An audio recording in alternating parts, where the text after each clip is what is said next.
Loading the platform and sample data. First of all, we need to create a user account on the Magento website. If you already have an account, log in and pass to the loading page.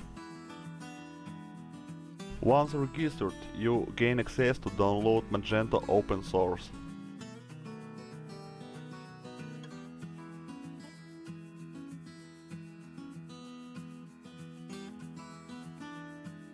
Select the desired version of the platform and downloading format.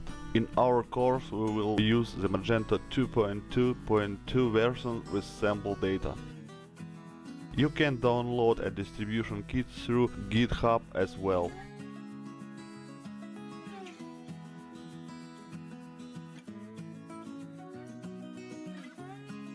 It is also possible to download sample data of the desired version separately on the GitHub.